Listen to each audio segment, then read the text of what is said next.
Hi everyone. Now we are going to discuss about the auditory tube. The auditory tube, which is also called pharyngotympanic tube or eustachian tube. And here the auditory tube which connects, this is the auditory tube, and it connects the middle ear cavity with the nasopharynx. Already we know that in the nasopharynx, in the features of nasopharynx, there is the pharyngeal opening of auditory tube. So the auditory tube which connects the middle ear and the nasopharynx, and we know that its another name is pharyngotympanic tube. So it got the name like it is here in the pharynx, opens in the pharynx, and here in the tympanic cavity. So pharyngotympanic tube, and it is a trumpet shaped structure. Trumpet shaped structure and lies in the petrous part of the temporal bone. It lies in the petrous part of the temporal bone near the tympanic plate. It is about 4 centimeter in long, 4 centimeter long. It consists of, or it divided into two parts, the bony part and the cartilaginous part. It is divided into bony part and the cartilaginous part. And first of all, the bony parts. Here comes the bony part. The bony part is the lateral one third of auditory tube. The bony part from the lateral one third, we can say it as the posterior part also.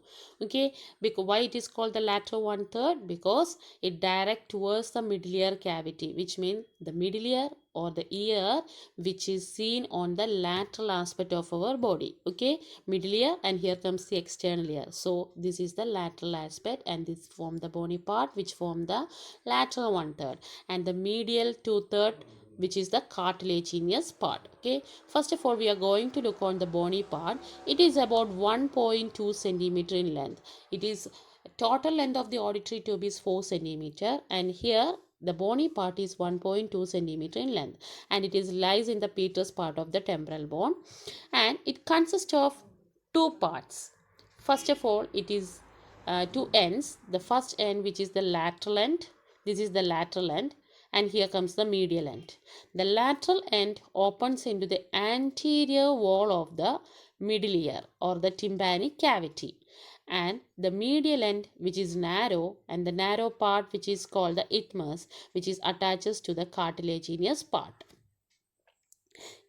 And here you can see in the picture, this is the bony part, and here comes the cartilaginous part. The bony part, it consists of two ends. This is the lateral end, and this lateral end is wide and opens into the middle ear. Medial end which is narrow, and this part which is called the isthmus, narrow part which is called the isthmus, and it is connected to the cartilaginous part. Next is the cartilaginous part. The cartilaginous part is an incomplete cartilage. You can see here in the blue part, it is an incomplete cartilage. Okay, incomplete cartilaginous tube, and this is the superior wall. Here comes the medial wall.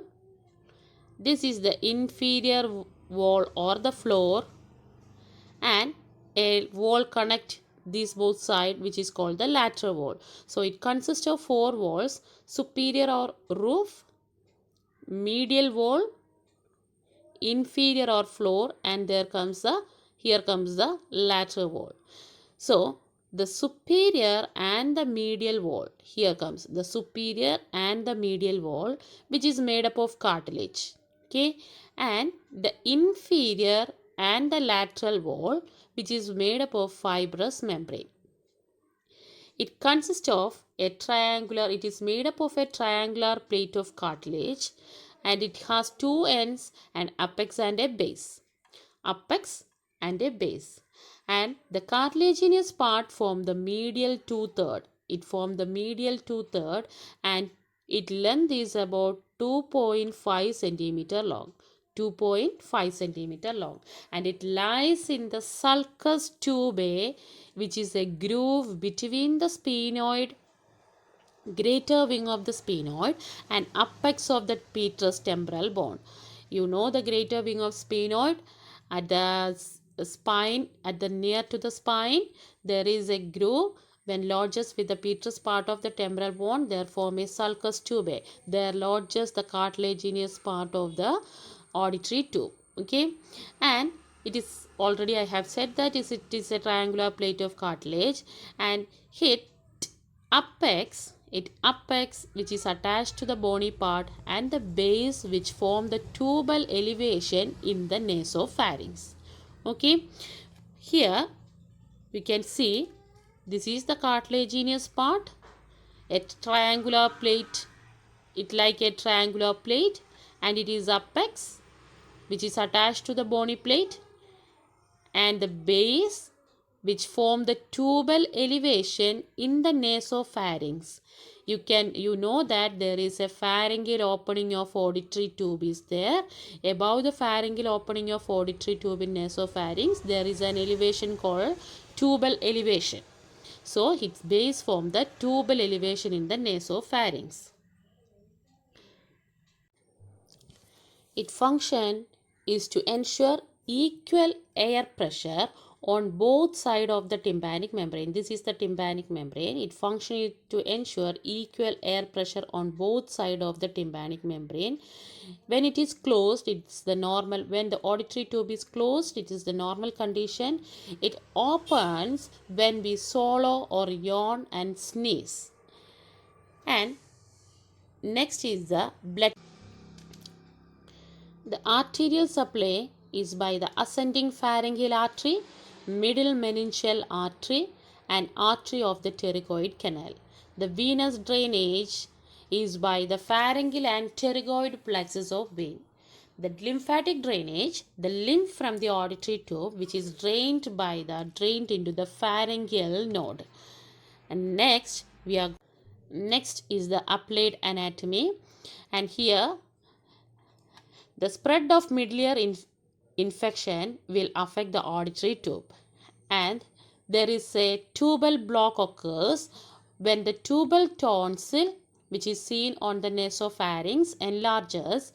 Tubal block will occurs, and it cause retraction of the tympanic membrane. And eustachian cataract, which is formed when you sneeze or swallow or yawn, the eustachian tubes will open. Okay, this help air pressure and fluid from building up inside the ear, and therefore sometimes the eustachian tube or the auditory tube might be plugged, and it causes dysfunction, which is called the eustachian catheter. So these are about the auditory tube. First of all, we know that it is divided into two: bony part, cartilaginous part. Bony part is 1.2 centimeter, cartilaginous part is 2.8 centimeter long, and bony part form the lateral 1/3, cartilaginous part form the medial 2/3. And then what happens? Then it consists of bony part which lies in the petrous part of temporal bone near tympanic cavity, tympanic plate, and the cartilaginous part which lies in the sulcus tubae, and the bony part, it consists of two end, lateral and medial end. The lateral end, which is wide open into the tympanic cavity. Medial end attaches to the cartilaginous part. Likewise, the cartilaginous part also consists of lateral and medial end.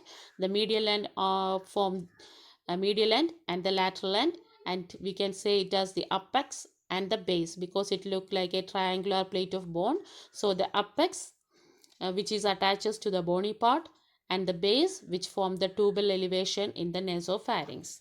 So these all about the this all about the auditory tube.